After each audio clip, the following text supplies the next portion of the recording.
Estás viendo la versión para YouTube de Sí, el podcast de Somos Innovación. Acompáñanos a explorar cómo a través de soluciones innovadoras los latinoamericanos vamos a mejorar nuestras vidas. El futuro llama.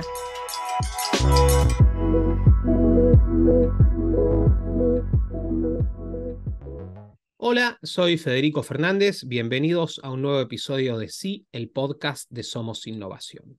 Hoy vamos a hablar de nuevas tendencias en turismo y para ello nos acompaña Camila García Carú.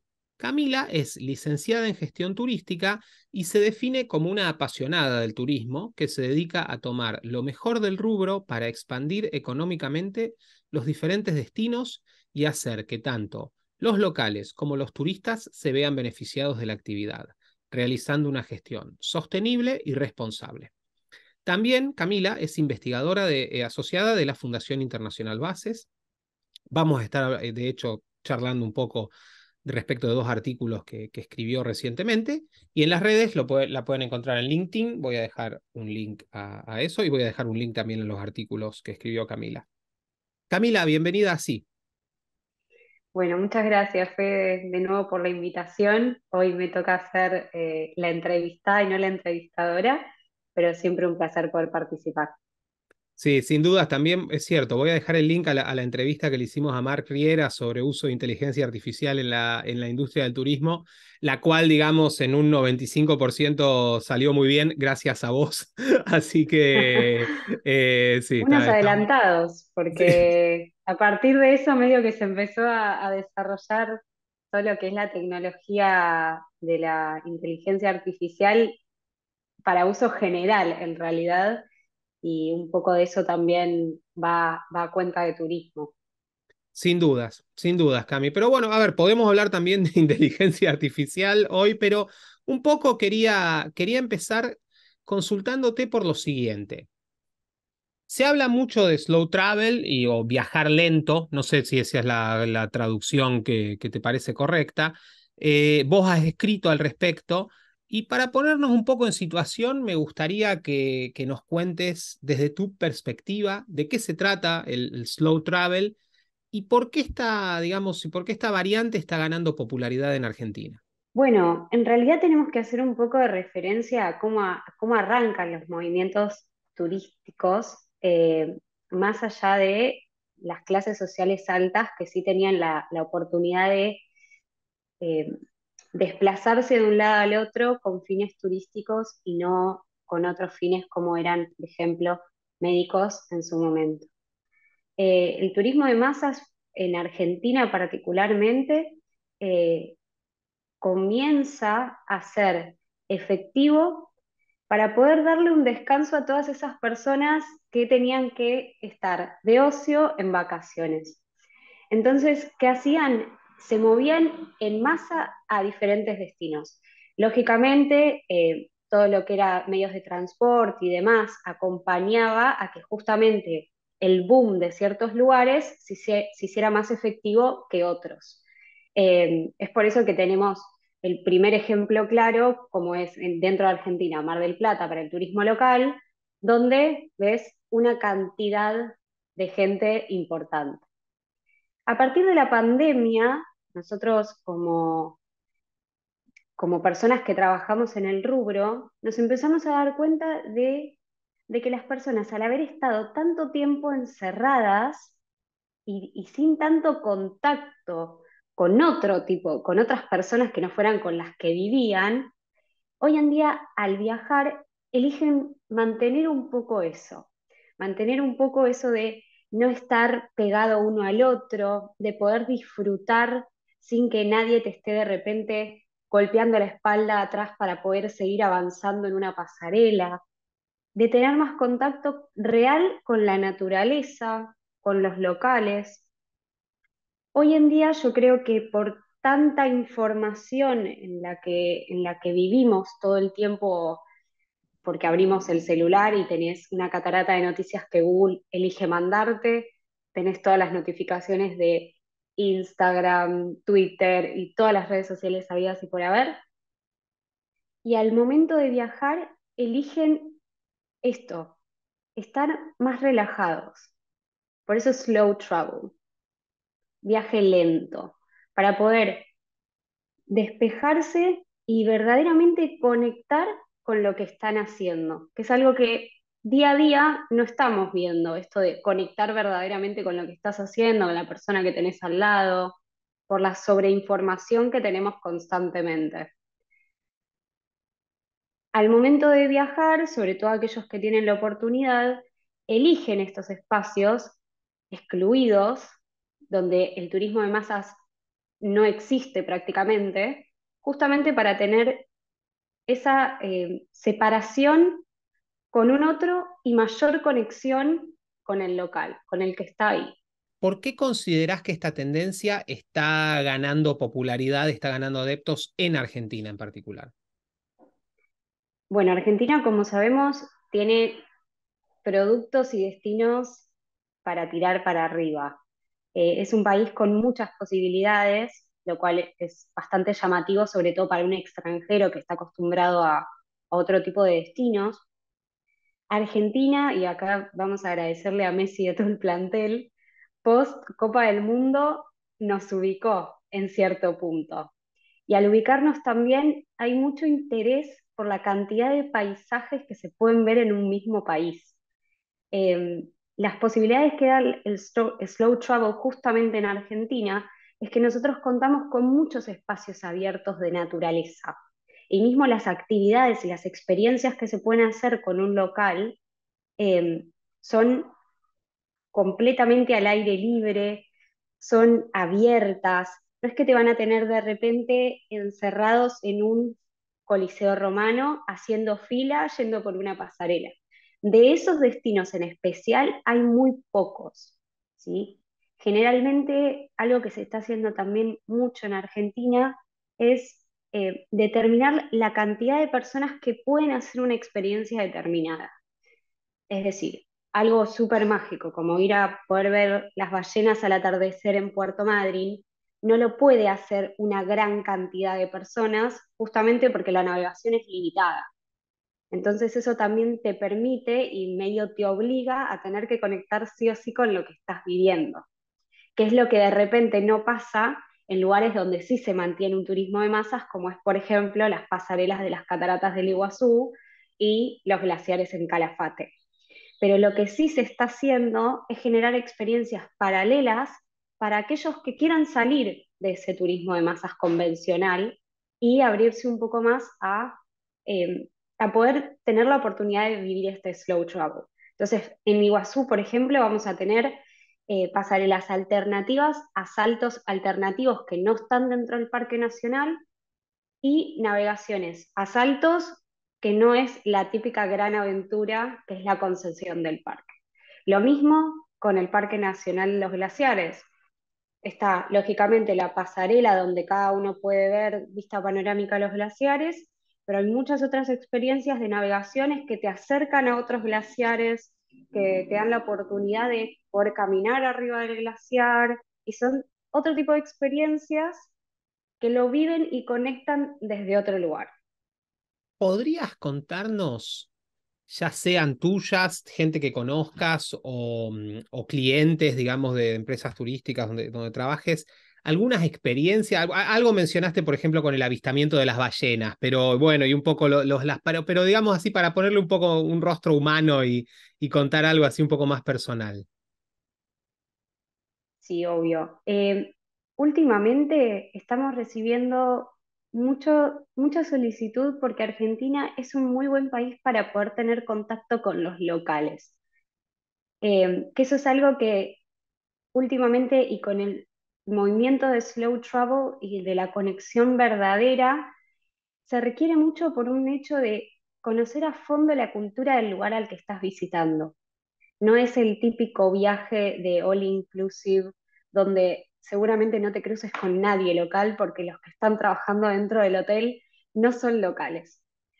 En este caso, Argentina tiene mucha potencialidad para hacer este tipo de experiencias, por ejemplo, en el norte argentino, donde podés dirigirte a una comunidad o mismo a la casa de alguien que te enseñe técnicas de artesanos desde siempre, como es la alfarería, como poder hacer un telar con tus propias manos y aprender de la técnica de la persona que se dedica a hacer esto y a venderlo y a comercializarlo, a poder hacer diferentes clases de cocina, que te enseñen a hacer una típica empanada, una humita, que te enseñen a cómo es su día a día. Para los extranjeros es muy loco que en un pueblo salgan a las 4 de la tarde y esté todo cerrado, porque están durmiendo siesta.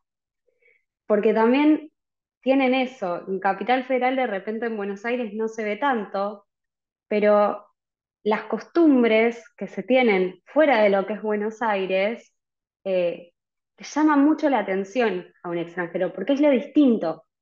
Y hoy en día se busca eso, se busca viajar a algo distinto, algo diferente, algo que te movilice y te saque completamente de la rutina y de lo que estás acostumbrado a hacer. Por eso buscan también lugares que nada tengan que ver con el lugar donde se encuentran originalmente. Y Argentina, al tener tanta gama de productos diferentes, es un muy buen destino para elegir. Después, si tenemos que ir a experiencias mucho más excluidas, más allá de poder realizar diferentes trekkings o hikings en diferentes lugares como Chaltén, como Ushuaia, mismo Mendoza en el Aconcagua, el hecho de, por ejemplo, poder acampar en la cima del Fitzroy en una carpa súper cómoda y térmica, pero tener esas increíbles vistas eh, del paisaje que te ofrece la Patagonia. En cuanto a experiencias más naturales, tenemos muchos destinos que están aflorando, digamos, últimamente, como son, por ejemplo, los esteros de Liberá, donde tenés un contacto súper real con todo lo que es naturaleza, flora y fauna. De repente podés abrir la ventana de tu cabaña y tener un caballo al lado. Y más contacto que eso es imposible tener. Eso es lo que se busca mucho acá en este tipo de experiencias. Que de repente estés comiendo en Salta y venga una peña folclórica a inundarte el espacio con música folclórica y tengas a las personas bailando y vestidas como es, no inventar. Yo creo que eso también es algo que Argentina tiene mucho, que no estamos inventando experiencias donde no las hay, son reales, son autóctonas, eh, porque también pasa mucho eso, de por el hecho de vender te invento algo acá que en realidad nunca existió. Eh, por eso Argentina es como un buen país para poder ofrecer estas cosas. Nosotros hace un par de años, creo que antes de la pandemia, hicimos un evento sobre ambientalismo justamente en los esteros de Liberá, entre Fundación Bases y el Club de la Libertad. Y yo desgraciadamente no pude participar, pero por supuesto vi fotos y una de las fotos era con un yacaré, vino a visitar. Según los locales no Es son peligrosos, pero viste, uno nunca sabe. Pero sí, sin duda se puede.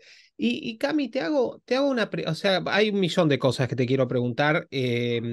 Vos también mencionaste el turismo de masas y eso es algo también a lo que quiero volver para hacerte algunas consultas. Pero antes de eso, también hace un ratito nos decías digamos, el gran beneficio que Argentina como destino turístico ha recibido por la victoria de la selección en el Mundial de Qatar. O sea, Messi, además, aparte, creo que ha sido un gran embajador de Argentina de hace muchos años, pero esto, bueno, fue poner a Argentina en la vidriera mundial. Y como decías, también Argentina tiene destinos muy apetecibles. ¿Cuáles son digamos, todas esas son oportunidades? ¿Cuáles son los desafíos que vos encontrás? Porque, por ejemplo, digamos, para quien no sepa, pues nosotros dos somos argentinos, pero Argentina, a ver, una de las primeras cosas que me viene a la cabeza, Argentina tiene problemas de tipo de cambio y de control de capitales bastante grandes, o sea que para los no argentinos visitar Argentina tiene complejidades que no encuentran en otras partes del mundo. ¿Vos qué desafíos, digamos, cuáles son las cosas? A ver, no te pido todas, porque podríamos estar hablando todo el día, pero digamos, ¿qué cosas tienen en la mente decir, pero Argentina tiene que solucionar estos temas? Argentina, moverlo del mapa no lo vamos a poder mover. Hay que mostrarlo un poco más, que igualmente todo lo que es Cámara Argentina de Turismo y demás, todas las entidades en el último tiempo hubo mucho movimiento de promoción turística a nivel internacional, porque se ven lógicamente las potencialidades que tiene el turismo dentro de Argentina y sobre todo mostrársela a los extranjeros. Em, Sí es cierto que por una cuestión de comodidad de los países quizás europeos o de tres continentes y por tema conectividad aérea, es difícil llegar a Argentina. Entonces, yo creo que cualquier persona te va a decir eso de que necesitamos más alianzas con empresas del exterior, sobre todo con aerolíneas, que nos puedan generar una mejor conectividad para poder llegar, porque es algo básico. Para que alguien pueda conocer un destino, tiene que poder llegar. Si no puede llegar o necesita de repente 3 días para poder llegar, probablemente elija otro, porque también es eso, competimos a nivel internacional con muchos destinos. Hablando específicamente de nuestro continente, América Latina suele tener muy mala fama, construida, lógicamente, de la seguridad que hay. Dentro de lo que es América Latina, Argentina no es el que está peor posicionado, digamos, pero sí hay un muy mal marketing de que Argentina es muy insegura, de que de repente no puede salir a la calle porque va a venir al... Y no es tan así, eh, sobre todo en provincias. De repente quizás sí hay un poco más de inseguridad en la metrópolis que es Buenos Aires, pero nada que no se pueda resolver cuidándose. No es que pasa todo el tiempo o en gran escala. Entonces yo creo que es fundamental también darle la seguridad al extranjero, al turista que viene, de que puede recorrer sin miedo, de que puede estar viviendo experiencias sin necesidad de estar aterrado. Después, yendo más para el lado político y económico, sí hay mucha fluctuación de cambio, pero el turista en general no la siente por una cuestión de que hoy en día todos los precios que están en turismo están dolarizados. Cualquier hotel dolariza las tarifas y si se lo tiene que vender a pesos argentinos, hace la conversión al cambio MEP del día, ni siquiera al Banco Nación, que sería el oficial. Eh, entonces terminan pagando un valor en dólares, como si Argentina estuviera completamente dolarizada. Sí, si alguien consulta específicamente de qué se trata el tipo de cambio, puedes estar 3 horas explicándole la cantidad de cambios que hay, eh, pero no es algo que ellos sientan. Sí es cierto que Argentina por mucho tiempo estuvo con este marketing de ser un país barato. Hoy en día Argentina no es un país barato. Es un país normal europeo para poder conocer. Las tarifas de ya sea alojamientos, servicios, experiencias y demás cuestan lo mismo que en un país europeo. No cuestan mucho menos. Eh, si bien las experiencias son completamente diferentes, por justamente lo que hablábamos anteriormente, y de repente hay más contacto y demás, no es que Argentina hoy en día pueda competir por tarifas. Ya no. Por lo menos después de pandemia, no.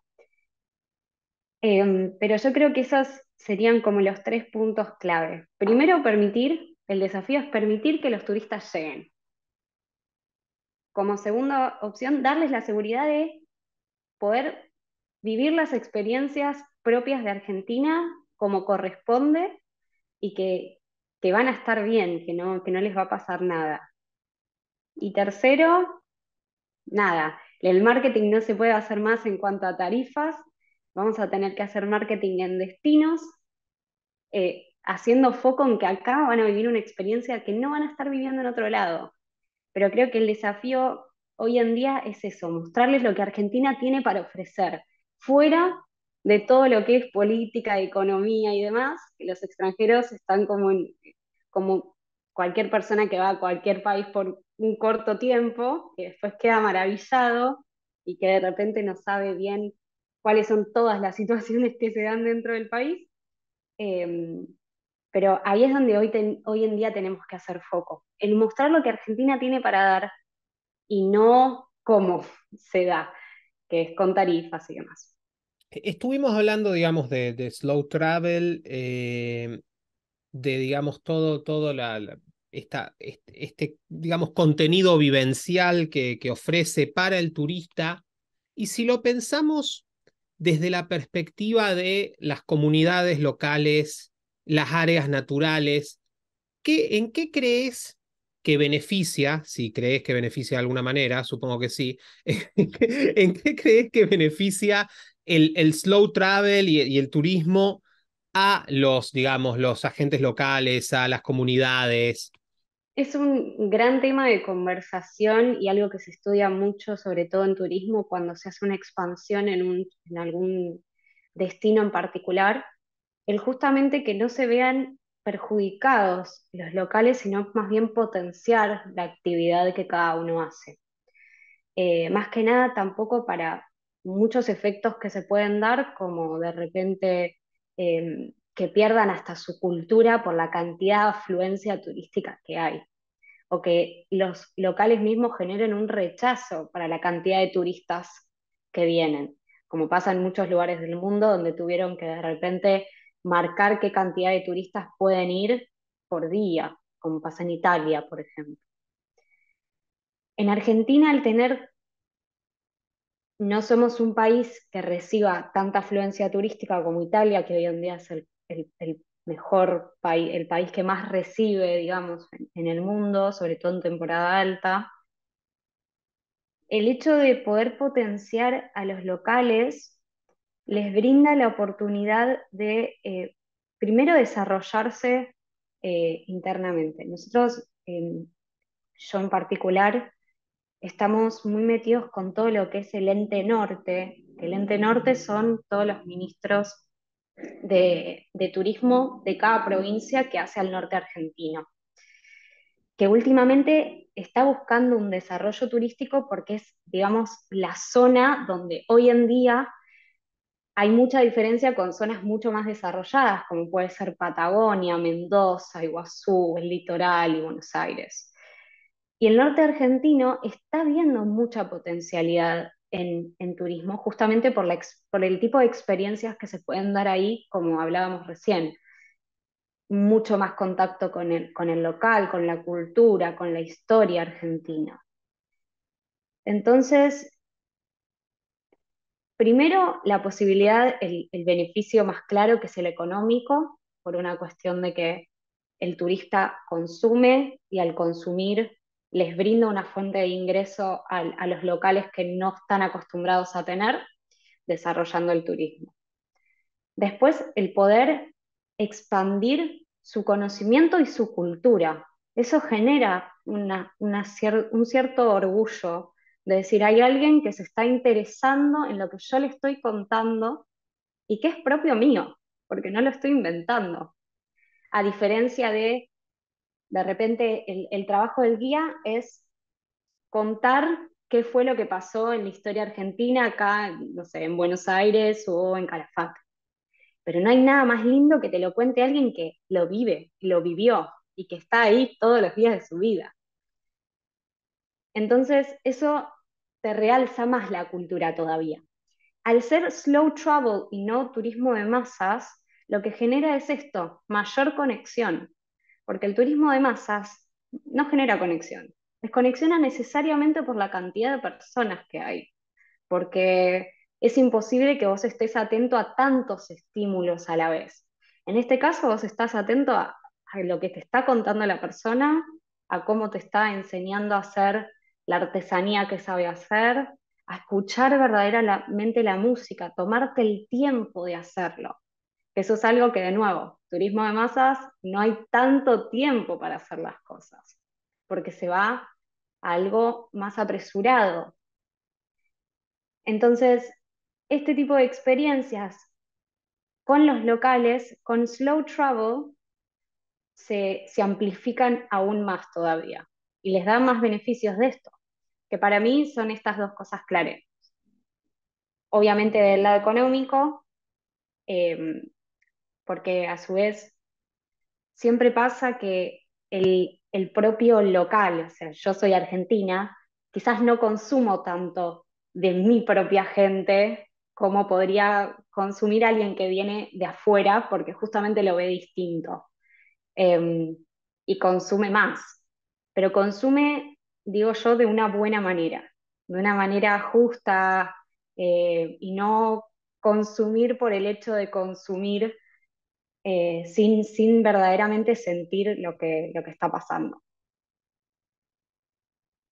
Está buenísimo que justo mencionabas el tema de consumo, porque quería pasar, digamos, a otro artículo que escribiste recientemente, que tiene que ver con cómo vos ves que se está reconfigurando, perdón, lo que podríamos considerar turismo de lujo. Y bueno, quería preguntarte un poco, ¿cómo ves vos cambiando esa definición en el último tiempo? Bien, yo particularmente, para contar un poquito más de mí, me desarrollo en todo lo que es turismo de lujo dentro de Argentina, entonces recién hacia eso. Eh, ¿Y en qué estamos nosotros haciendo mucho hincapié, o sobre todo por lo que estamos recibiendo? Yo creo que antes se creía mucho que el turismo de lujo, si yo voy a alguien en la calle y a las personas que nos estén escuchando les vamos a hacer el mismo ejercicio, si yo les consulto qué es lujo, generalmente lo primero que piensan es en un techo forrado de oro, en una limusina y una persona en traje abriéndote la puerta, limusina blanca, por supuesto, o bien negra, en bandejas de oro y plata con el desayuno, con una cantidad inmensa de comida que nunca nadie llega a comer, no sé, alguien abanicándote con una palmera. Eso es lo primero que piensa alguien cuando pensamos en lujo. Y nosotros lo que hacemos mucho hincapié es que hoy en día el lujo no va en los servicios que integren un viaje, no va en el alojamiento que elija, no va en el tipo de auto, va en el servicio. Y el servicio es justamente, para mí, primero que alguien te preste la atención que requerís, que se interese en conocerte, que escuche qué te gusta hacer cuando estás en tu tiempo libre, cómo vivís vos tu vida, cómo te gusta viajar. Y en base a eso, que se arme algo exclusivamente para vos. Porque así es la mejor manera de disfrutar un viaje, lógicamente. Si yo de repente hablo con Fede y Fede me dice, yo no camino 10 cuadras ni para, no sé, buscarme un colectivo en la calle. No te voy a mandar a hacer un trekking en Chalter, por más lindo que sea, porque no te va a gustar, no lo vas a disfrutar. Entonces, el primer servicio es ese, poder armar algo súper a medida, acorde a gustos y preferencias de cada uno. Y hay que saber escuchar para eso. Muchas veces pasa que las intenciones de uno se ponen primero antes que el otro, y en este caso tiene que ser el otro el que esté primero. Después es esto bien, bien realizado, que son este tipo de experiencias únicas que de repente vos en otro lugar no lo vivirías. Porque un hotel de categoría 5 estrellas, podés ir en Buenos Aires, en Calafate, en Cancún, en la costa amalfitana, bueno, Australia, puede ser en cualquier lugar. Y generalmente el tipo de servicios que se da es el mismo. Más allá de la persona que te esté atendiendo, siempre se mantiene un mismo estándar. En cambio, no es lo mismo vos levantarte con el atardecer, el amanecer en los Andes. No es lo mismo. Ese tipo de experiencias únicas en un hotel súper adentrado en la cordillera, obviamente con todas las comodidades que se requieren, no te las da otro lugar. Entonces, en eso es en lo que hoy en día yo creo que se hace más hincapié cuando hablamos de lujo. Empezamos a dejar un poco los servicios que lo integran de lado y hablamos más del servicio en sí, de lo que nosotros podemos dar como personas, de todos los representantes dentro de una cadena, de la conexión real. Por eso, cuando tengan la posibilidad de leer el artículo, hablamos de que yo creo que hoy en día queda un poco banal esto de hablar del presupuesto que se tiene en lujo, porque no va solamente a las cosas que uno puede llegar a pagar, sino que es más darse la oportunidad de vivir experiencias únicas y excluidas. Por eso comparábamos esto de poder estar de repente en un hotel en el medio de la cordillera de los Andes o poder estar en una carpa en la cima del Fitzroy o en Chaltén. Eh, y no es que deja de ser lujo una cosa u otra, simplemente es una cuestión de tener esta posibilidad de salirse un poco más de la rutina del consumismo por consumir y de tener interacción real con lo que se está viviendo. Hay como, por lo que he estado leyendo y números, y no te quiero aburrir, pero post pandemia da la sensación, y yo, digamos, a ver, es un dato que a mí me pone muy contento, que lo que podríamos llamar turismo de masas se ha recontra acelerado. Y de hecho hay números en ciudades europeas, en el propio Estados Unidos, bueno, en el hemisferio norte ahora es verano y digamos hay como un boom de viajes y todo, que digamos que han ido más rápido incluso que las predicciones, viste, más optimistas.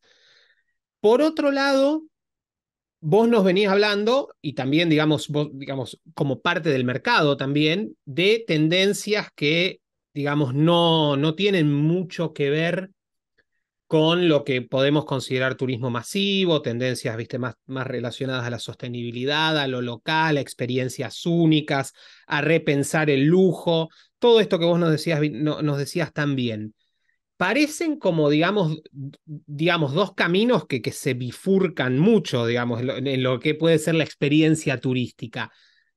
Sé que es una pregunta, quizás no tenga respuesta, pero ¿cómo ves reconfigurándose el turismo? ¿Crees que estas dos tendencias digamos, las dos van a permanecer y se van a acentuar? ¿O crees que una va a terminar superando, digamos, va a terminar englobando a la otra? ¿Cómo avisorás vos el futuro del turismo? Qué pregunta. Primero depende mucho del destino del que se esté hablando. Eh, es cierto que de repente el Machu Picchu nunca no va a ser un turismo de masas y nunca no va a tener que de repente limitar la entrada. Eh, eso desde ya. Ahora, cuando hablamos de las tendencias, primero tenemos que entender que las tendencias vienen aparejadas de lo que quieren los turistas. Eh, y yo creo que la torta se va a dividir, no va a aparecer una y desaparecer la otra. Simplemente van a estar en paralelo. Va a haber gente a la que le guste o no o prefiere moverse en lugares donde, como está ahora la costa malfitana, que está llena de gente veraneando, y hay otro tipo de personas que de repente prefieren estar en lugares más excluidos, donde no haya tanta gente, viajar fuera de temporada, que a la vez tienen la oportunidad de hacerlo, porque de repente si hay alguien que está atado, digamos, a su trabajo, con un trabajo de oficina en cierto horario y en cierta temporada, solamente puede viajar en vacaciones, y eso necesariamente te lleva a tener que experimentar un turismo de masas, excepto te quieras mover más de la cuenta.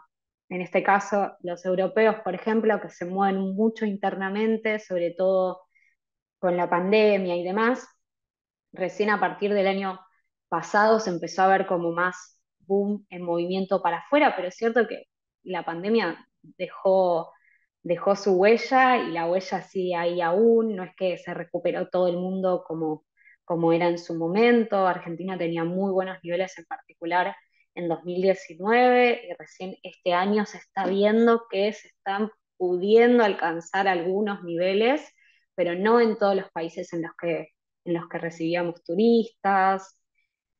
Entonces, dejó rezagos. Las tendencias propias de cada uno y la seguridad que le da también el hecho de, porque también hay una realidad, cuando uno viaja a un lugar masivo o en el que están acostumbrados a recibir mucha cantidad de turistas, es más fácil la disponibilidad, es más fácil poder generar un viaje a corto plazo, es decir, generarlo de repente hoy, de acá a 2 meses, 3 meses. En cambio, de repente, cuando uno quiere una experiencia mucho más exclusiva, más real y demás, la disponibilidad lógicamente baja y en base a eso se tiene que tener como una mayor quizás planificación en el viaje. No es que no se pueda hacer a corto plazo, lógicamente se puede, pero quizás con cuanto más tiempo vos lo planifiques, mejor va a ser la experiencia que vos vivas, porque vas a poder tener mejores servicios, mejor calidad de experiencias, por la mayor planificación que cada uno adquiere. Eh, entonces, respondiendo a tu pregunta, yo creo que es eso. Van a subsistir las dos, porque tipos de turistas hay muchos. Sí, yo creo que está muy marcado esto de eh, cuando uno hace las preguntas iniciales para poder armarle algo a alguien, lo primero que le preguntas es la manera que tiene de viajar. Si le gusta tener tiempo libre o no, si le gusta estar ocupado todo el tiempo o no, si busca estar como más relajado y demás. Si una persona quiere estar relajada, no lo puedes llevar a un lugar donde de repente tenga miles de sombrillas al lado. Eh, si quiere más contacto con la naturaleza, tampoco, porque el barullo propio que te genera el turismo de masas no, no, no va con eso.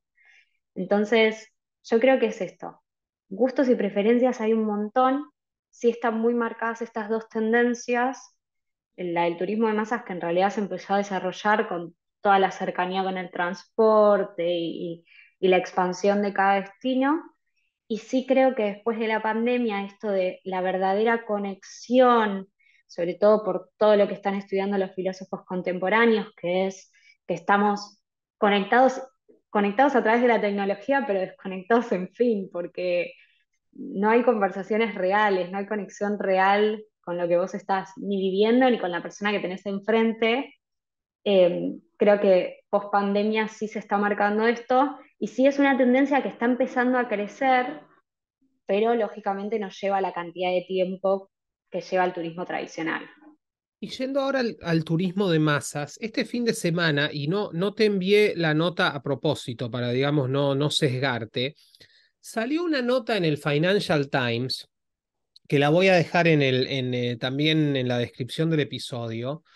Digamos, una nota escrita por Simon Cooper, que es un columnista del Financial Times de los más conocidos, que la verdad a mí me pareció un alegato muy fuerte en contra del turismo de masas.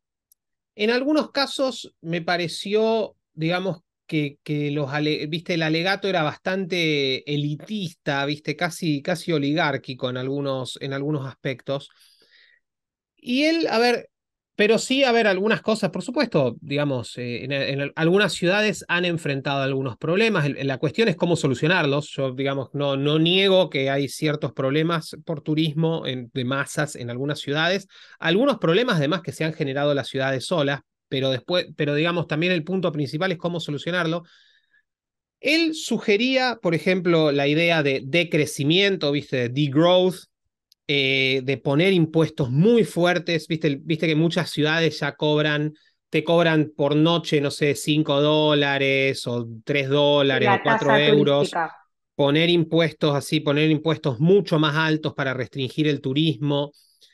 Vos, a ver, y perdón que esta es una pregunta general, pero ¿cómo ves el turismo masivo? Y digamos, ¿qué, ¿Crees que, digamos, la solución está en que la gente viaje menos, la solución está en que la gente se porte mejor?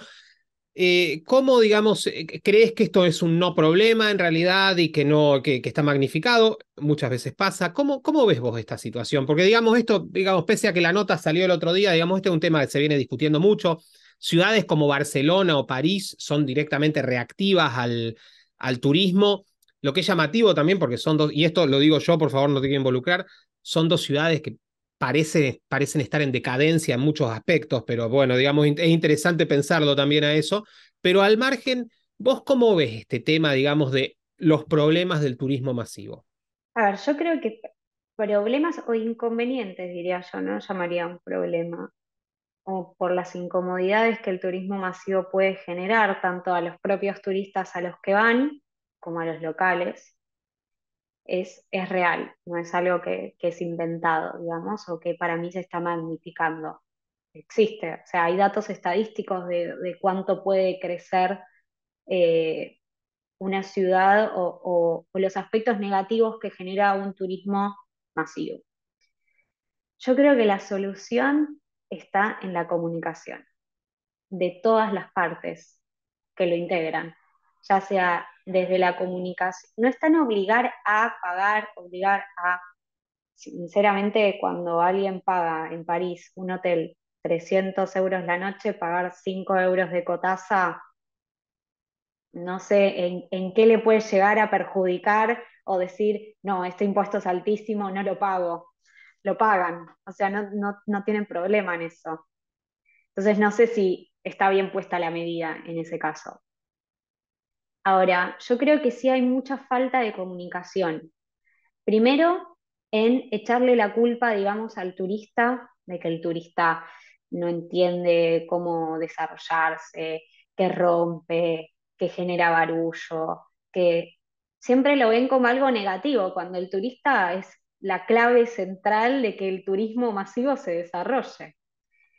Entonces, yo creo que, por un lado, hay que educar al turista, o sea, detectar estos aspectos negativos en los que se podría eh, potenciar, digamos, la ayuda mediante a que el turista se comporte de mejor manera. Hay muchas, hoy en día no se están, así como la tecnología avanza mucho, no avanza el estudio en cómo comunicar mejor las cosas cuando alguien está de turista en algún lado. De repente hoy en día se siguen usando los carteles. ¿Quién lee un cartel? Nadie lee carteles hoy en día. O sea, entonces yo creo que eso tiene que ir de la mano de cómo las cosas avanzan en general, no cómo avanza el turismo, cómo avanzan las cosas en general. Poner un cartel en el Coliseo Romano pidiendo que tiren la basura del tacho, aunque parezca ilógico, eh, o con súper sentido común de no tires las cosas, la basura en la calle, es una cuestión también de incentivar a que el turista haga eso. Yo creo que todos entendimos en cierto punto que con impuestos no se incentiva a nadie, se obliga. Y mediante la obligación nadie aprende. Entonces sí tiene que haber una concientización para el turista, sobre todo en esto que se genera en aspectos negativos. Por otro lado, sí pasa mucho, sobre todo en lugares masivos o que reciben afluencia turística todo el tiempo, que los locales terminan repeliendo a los turistas, que ya como que no los quieren ni ver. De repente hay lugares en donde no te van a hablar otro idioma que no sea el suyo propio, digamos, porque, porque ya no les gusta. Lugares como Italia o Francia, que hablan su propio idioma y que si va un turista inglés o que habla español, les hablan en italiano y entendés lo que entiendas. Ahí yo creo que sí también debería haber un incentivo desde este lado. Yo creo que falta mucha comunicación desde el que provee servicios, como puede ser de experiencia, como puede ser de alojamiento, de traslados y demás. Falta mucha comunicación en esto de que, qué les molesta del turismo, pero honestamente. en qué se sienten que están perjudicados con esto. Y mostrarles, lógicamente, la potencialidad que eso trae, porque de nuevo, sin un turista, el turismo no existiría, porque es enclave, esencial para que podemos tener 5 alojamientos diferentes en una ciudad, pero si el turista no la quiere ir a conocer o no es un atractivo suficiente para el turista, ese hotel se cae, queda en la nada. Yo creo que es mediar, no necesariamente con impuestos, por esto que te digo, porque en cierto punto también hay un costo de oportunidad que se pierde de repente teniendo esto. Sí, quizás sería marcar o trabajar sobre la estacionalidad, que generalmente el turismo de masas también tiene mucho de esto, hay mucha estacionalidad, sobre todo en temporada alta de vacaciones, entonces quizás incentivar a que cuando vayan en otra época del año para no explotar lugares, trabajar un poco en eso, en cómo incentivar a que el turista vaya en otra época o de repente vaya a otros lugares, pero eso depende mucho del destino propio, incentivar a que las personas vayan. Eh, yo creo en cierto punto que, que si cada destino empieza a mostrar más problemas o más restricciones, sobre todo restricciones, la gente va a dejar de ir y no va a volver. Eh, y no sé si eso es tan conveniente para el turismo, lógicamente, ¿no? Sobre todo porque te genera rechazo que haya tanta restricción. A los países que se abrieron tarde con la pandemia son los que más tardaron y tardan en recuperarse, y es algo lógico. Em, entonces hay que ver qué límite de restricciones hay para no generar rechazo ante los turistas que son esenciales para que la actividad siga. Tengo dos preguntas finales para vos. A ver, justamente hablabas de restricciones y pensaba posibles, potenciales restricciones y cosas que se están discutiendo actualmente y que a mí personalmente me preocupan, así que me encantaría conocer tu opinión. Y digamos, lo que me vino a la cabeza es lo siguiente. En la Unión Europea, si no recuerdo mal, para 2026 tiene planeado, en base a, digamos, argumentos de medio ambiente, ponerle impuestos grandes, más de los que tienen ya, a los vuelos en avión. Hay todo un movimiento, como vos sabés, digamos, de opinión fuerte de que los aviones son muy contaminantes, que, digamos, emiten demasiado, que hay que limitar. El Foro Económico Mundial de vez en cuando, digamos, propone cosas así y otras organizaciones. Digamos, ¿cuál es tu opinión al respecto? ¿Lo ves como una posible amenaza? ¿Qué pensás al respecto? Porque hay, digamos, me da la sensación que hay una suerte como mar de fondo, valga el juego de palabras, respecto de la aviación comercial de pasajeros como la que conocemos y la que tomamos nosotros, quienes no tenemos un jet privado. Nosotros conversando mucho con operadores de afuera, no solamente en Argentina, pero todos llegamos a la misma conclusión de que post pandemia, también por una recuperación propia que tenían que tener las aerolíneas, por los vuelos que no pudieron vender y demás, los costos en los aéreos son verdaderamente elevados. Pero ya no son verdaderamente elevados, ya son los costos que hay. Nos quedamos mucho con, bueno, a ver cuándo vuelve a lo que era prepandemia y eso no va a volver. Los costos son los que están ahora y vinieron para quedarse. Lógicamente, creo que es algo de sentido común que cualquier impuesto o valor nuevo que se le deba, que la aerolínea deba pagar adicional, eso va a hacer trasladar al pasajero final que quiere viajar. Y por ende va a tener que viajar más, por más kilómetros que haga, y por ende va a tener que recorrer menos kilómetros, porque se le va a encarecer el viaje. Eso seguro. Ahora, de nuevo, yo creo que el incentivo debería estar en generar alianzas estratégicas con los servicios que sí son más manejables, porque un avión va a tener que pasar mucho tiempo para que una aerolínea pueda desarrollar un tipo de avión que consuma cierto combustible para no contaminar la atmósfera. Eso va a tardar.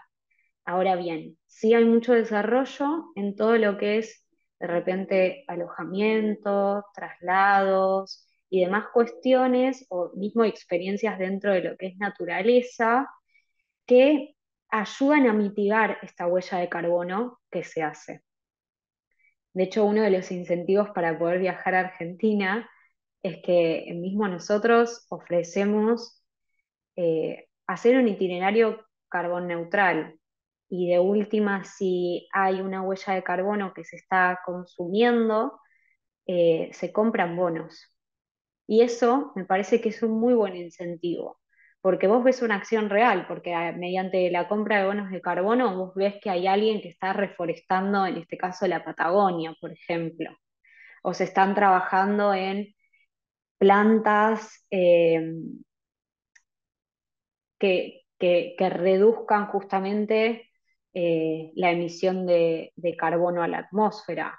Yo creo que tienen que ir más de nuevo desde el lado de la concientización al turista, de elegir destinos de repente, eh, yo hablando más de Argentina, si de Europa viajan acá, aproximadamente tienen unas 10 12 horas de vuelo, y la cantidad de kilómetros que recorre son muchas. Entonces, yo creo que el foco tendría que estar puesto en qué hace cada destino para mitigar esa huella de carbono que se produce con el vuelo.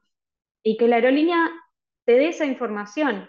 ¿Cuántos, ¿Cuál es la cantidad de carbono que se libera a la atmósfera por realizar este viaje?